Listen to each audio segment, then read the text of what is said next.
Hey guys, Nick here at True North Therapy Group again, continuing our conversation about depressive symptoms and how to kind of manage those in the summertime. A lot of times we don't think we're going to be feeling depressed in the summer, but guess what? We do. So, what is another way that we can kind of manage those feelings of sadness that can feel really overwhelming at times? Well, one way is to practice cognitive behavioral techniques. What these are is just a way of challenging thinking that isn't necessarily rational. A lot of the time, we go through life just kind of like a leaf blown through the wind, allowing our thoughts to control how we feel and what we're going to do in our behaviors and our actions. And that's kind of just not being very intentional, right? We can take our thoughts captive. The way to do that is to kind of just slow things down, right? Slow things down and don't just trust every thought that we have. Our brain's job is to keep us alive. Sometimes to do that, it's going to scare the crap out of you just because that's going to keep you safe. Being scared, being sad, being holed up in your bedroom, curled up in your blankets, you're pretty safe in a place like that, right? But it's not going to bring you a lot of joy in life. So a way that we can practice these cognitive behavioral techniques is to first know what cognitive distortions are. The first one is all or nothing thinking.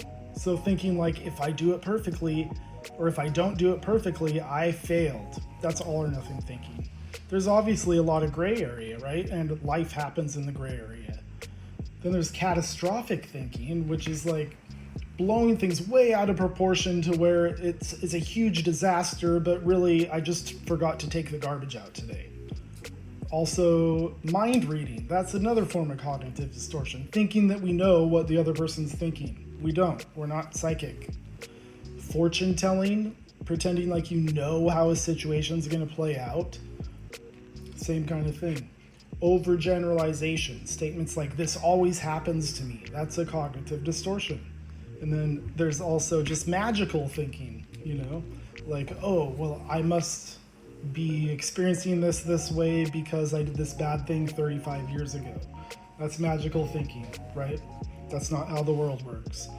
So understanding what these cognitive distortions are helps you identify. Once you're able to identify what the cognitive distortion is that you're experiencing that's making you feel sad, the next step is to kind of look at it like you're an investigative reporter. So what are the facts of this situation? Okay, is there a more rational way for me to be thinking about this that isn't going to cause me a negative emotional impact? And if you're able to do that on a consistent basis, that's going to snap you out of depression just like that. So I hope that's helpful. If it is, drop me a comment and let me know how you kind of applied this tool. And I'd love to hear from you. See you next time.